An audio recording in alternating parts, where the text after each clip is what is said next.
Ce sont des couloirs aux couleurs vives, vives comme les forces de l'espoir, l'énergie d'un combat quotidien rythmé par un rendez-vous hebdomadaire.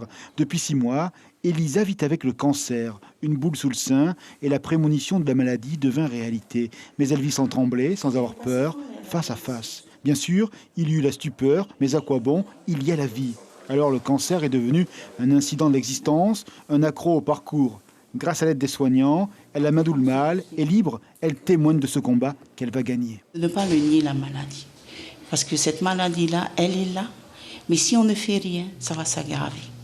De ne pas avoir peur, parce que beaucoup disent la chimio fait très mal. J'ai dit, il y en a effectivement qui ont des séquelles, mais il y en a d'autres qui prennent la responsabilité de dire on va se faire soigner. Et aujourd'hui, j'ai envie de dire, on a des médecins compétents ici. Chaque jour, dans ces murs du Taounais, 28 personnes passent pour traiter leur cancer, chacune avec sa personnalité, les phases de la maladie et l'expression sensible de la dignité. La bienveillance du personnel est une règle d'or, l'éthique d'une lutte menée ensemble. Le cancer, un mot lourd de menace, pourtant pris à temps, il est majoritairement vaincu. On leur annonce le diagnostic de cancer, ils voient tout de suite la mort.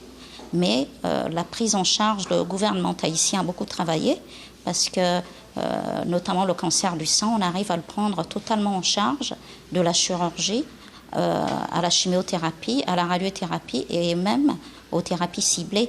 Donc les derniers traitements, les mêmes qu'en métropole, on arrive à les faire ici. Ne pas être seul et y croire, des mains se rencontrent. Danielle, l'infirmière coordinatrice, est au cœur d'une belle chaîne de bénévoles. Ils offrent du temps, de l'argent. À l'exemple de l'association APAC, elle finance les fresques et les interventions de professionnels du bien-être pour le moral. Le moment qu'ils viennent passer ici n'est pas qu'un mauvais moment.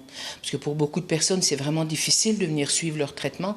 Mais quand ils savent qu'il va y avoir un petit moment cocooning, un massage, possibilité de discuter avec certaines personnes, je pense que ça rend les choses plus faciles. Les gens qui ont un bon moral se soignent beaucoup mieux que les autres. Ne pas céder, être debout avec les siens. La fraternité est un acte d'amour, la thérapie des vivants réunis en humanité de combat. L'information en continu sur Polynésie la première, Internet et réseaux sociaux.